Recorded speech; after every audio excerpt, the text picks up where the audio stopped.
wow, ich könnte hier noch ein Seminar anbieten und ein Webinar. Das wäre doch auch mega. Ach ja, und nächste Woche wollte ich doch noch auf diese Messe gehen, um Kunden zu akquirieren. Und hatte mir da nicht noch jemand verraten wollen, wie ich in solche Fernsehtalkshows komme? Ach verdammt, wer war das denn nochmal? Kennst du dieses Feuerwerk in deinem Kopf? Hier die Idee, dann entbrennt die nächste Idee und alle erscheinen so mega erfolgreich. Du bist hin und her gerissen, schaust auf deine Uhr, auf deinen Kalender und denkst dir, Scheiße, wie soll ich das alles unterbringen? Ich bräuchte 10 Mitarbeitende, um das alles umzusetzen. Und deine To-Do-Liste platzt aus allen Nähten. Du hast gar keinen Überblick mehr.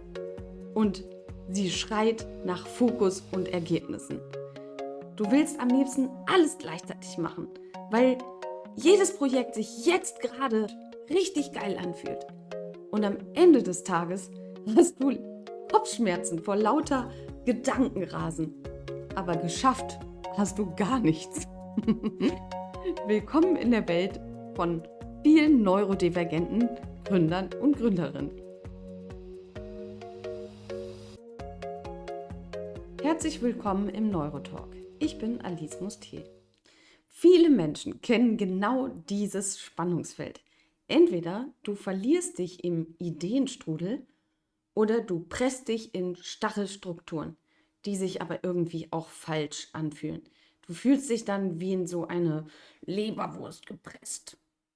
In diesem Video zeige ich dir 3 Schritte, wie du mit ADHS fokussiert arbeiten kannst, ohne deine Kreativität und deine Werte zu verraten.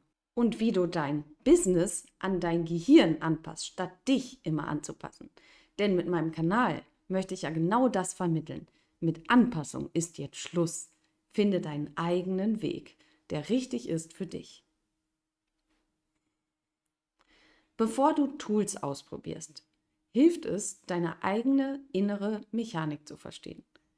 Beim ADHS-Gehirn geht es weniger um zu wenig Willenskraft, sondern um eine andere Art, Aufmerksamkeit zu steuern. Interessenbasiert, dopaminbasiert, stark von Reizen und Emotionen geprägt. Du kannst zum Beispiel fragen, wobei vergesse ich die Zeit völlig? Wo und wann findet also dein Hyperfokus statt?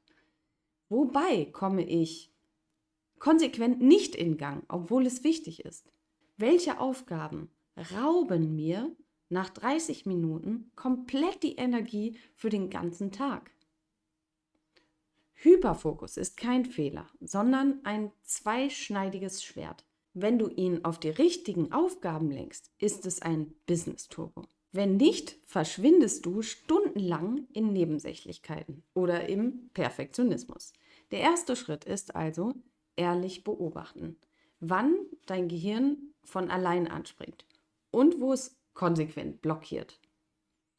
Schon damals als Lehrerin, wenn die Kinder eine Lese-Rechtschreibstörung hatten, habe ich mir immer gedacht, natürlich, wenn sie Vorträge halten sollen oder Texte lesen müssen, die sie überhaupt nicht interessieren, die stinkelangweilig sind, dann hätte ich auch Leserechtschreibschwächen. Denn wenn sie Texte zu ihrem Thema zu lesen bekam, dann war die Motivation plötzlich eine ganz andere.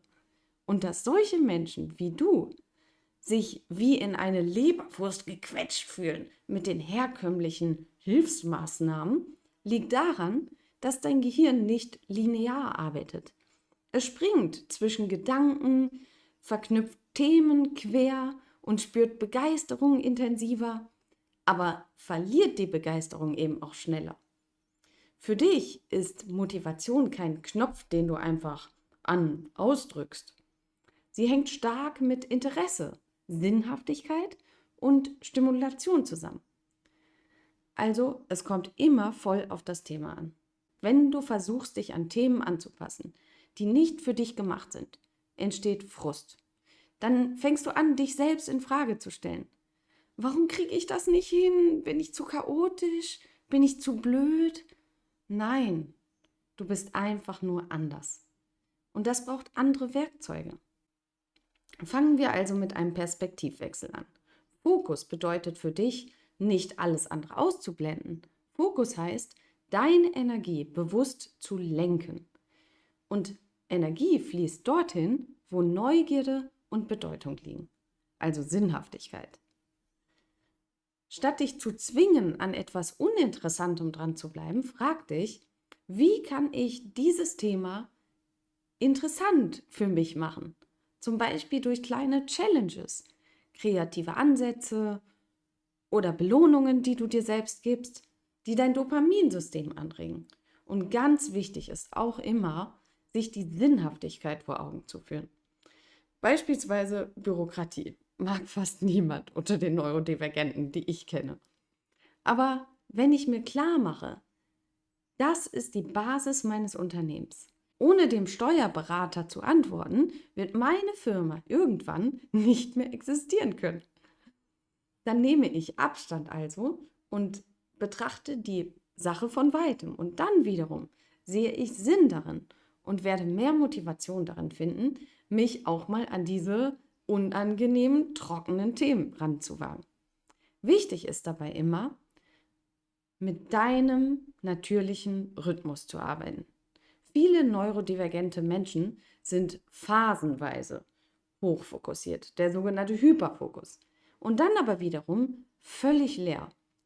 Beobachte dich mal selbst. Wann hast du besonders kreative Phasen? Wann bist du total motiviert? Wenn du dann also deine Woche besser verstehst, wann du produktive Phasen hast und wann nicht, dann kannst du deine Arbeit, auch die unangenehmen Arbeiten, besser danach planen. Manche teilen sich so trockene Sachen wie Steuererklärung dann auf 3 Tage auf. Jeden Tag von 14 bis 15 Uhr zum Beispiel. Ich persönlich habe herausgefunden, ich nehme mir lieber einen ganzen Tag frei und arbeite mich dann richtig in das Thema ein. Für mich ist es nämlich anstrengender, mich jeden Tag erneut in etwas hineinzudenken. Aber jeder tickt da anders und du musst dein System finden. Und erlaube dir Pausen. Du bist kein KI-Bot, der durchgehend arbeiten kann, sondern wie ein Elektroauto. Du brauchst einfach regelmäßiges Aufladen, um wieder volle Leistung zu bringen.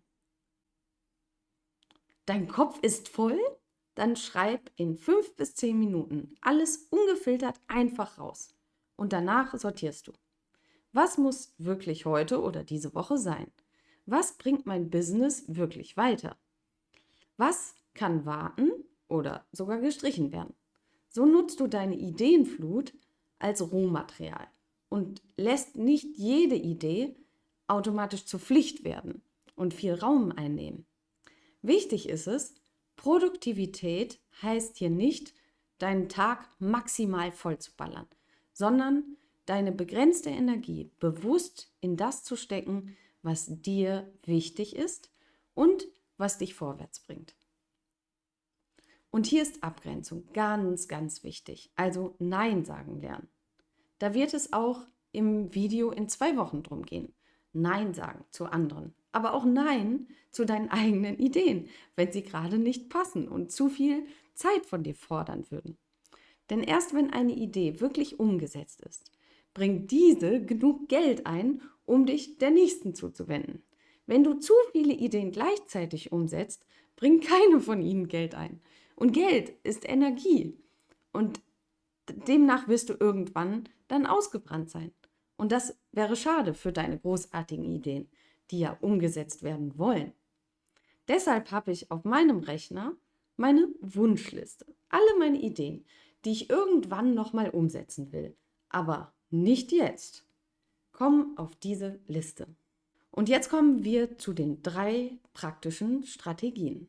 Ich gebe dir jetzt also ein paar Tools mit, die wirklich helfen. Wie gerade schon beschrieben, die Wunschliste. Statt jede neue Eingebung sofort umzusetzen, schreibe sie auf. So geht die Idee nicht verloren, aber du kannst deine Energie erstmal auf die Hauptidee fokussieren. Dann auch die Thementage. Ordne die Wochentage Themen zu. Montag zum Beispiel Marketing, Dienstag Produktentwicklung, Mittwoch Kundenkontakt. Das gibt Struktur ohne starre Zeitpläne. Du kannst natürlich auch dir jeden Tag eine Stunde frei halten für dein Buch, wenn du ein Buch schreiben willst. Schau einfach, was sich für dich besser anfühlt. Für mich ist der Montag immer freigehalten hier für die YouTube-Videos. Da nehme ich mir auch keine Kundentermine rein oder andere Termine. Montag ist nur für YouTube da. Und jetzt zum dritten Tipp. Was auch ganz wichtig ist, große Projekte verlieren ihren Reiz, wenn das Erfolgserlebnis fehlt. Deshalb teile Großprojekte in Mini-Meilensteine auf, um trotzdem regelmäßig ein kleines Erfolgserlebnis zu verspüren. Wie schon in der Bibel heißt, der Sonntag ist dafür da, auf die getane Arbeit zurückzuschauen. Wenn wir uns nie Zeit lassen, auf das zu schauen, was wir schon alles geschafft haben, werden wir irgendwann keine Motivation und Energie mehr haben, weiterzumachen. Nimm dir also explizit Zeit dafür, deine Erfolge zu feiern. Und zum Thema Motivation aufrechthalten gibt es noch so viel zu erzählen, dass ich dazu nochmal ein eigenes Video machen werde. Wenn du beim Zuhören gemerkt hast, ja, ich habe so viele Ideen, aber meine Energie ist dauernd leer, weil ich mich ständig verrenne, dann ist das nächste Thema wie für dich gemacht. Nämlich, wie konzentriere ich mich besser? Wenn du also das nächste Mal wieder so ein Feuerwerk voller Ideen verspürst, nimm dir einen Zettel, schreib dir alles nieder. Halte kurz inne, überlege, was die wichtigsten Ideen sind, die jetzt das Recht haben, deine Aufmerksamkeit zu erhalten, und dann wende dich ihnen zu. Aber nur ihnen, denn dein Feuerwerk ist großartig. Aber es liegt in deiner Hand, die Funken so zu lenken, dass sie etwas Beständiges formen. Du kreierst den Fokus. Nächste Woche sprechen wir also, wie gesagt, über wie lasse ich mich nicht ständig von etwas anderem ablenken. Wie konzentriere ich mich besser? Hier erfährst du dann nächste Woche 3 Tipps, wie du dich nicht mehr so leicht ablenken lässt. Wenn du das nicht verpassen willst, abonniere den Kanal, aktiviere die Glocke und schreib mir gerne schon mal in die Kommentare, in welchen Situationen du dich am leichtesten ablenken lässt oder wo es dich am meisten stört. Dann kann ich dir nächste Woche vielleicht Ideen dazu mitgeben. Und wenn du sonst noch Themen hast, wozu du dir gerne ein Video wünschst, in der Serie Neurodivergent gründen, dann schreib es auch gerne in die Kommentare. So baust du dir Schritt für Schritt ein Business, das mit deinem Gehirn arbeitet und nicht gegen dich. Ich wünsche dir sehr viel Glück auf deinem weiteren Weg. Bis nächste Woche.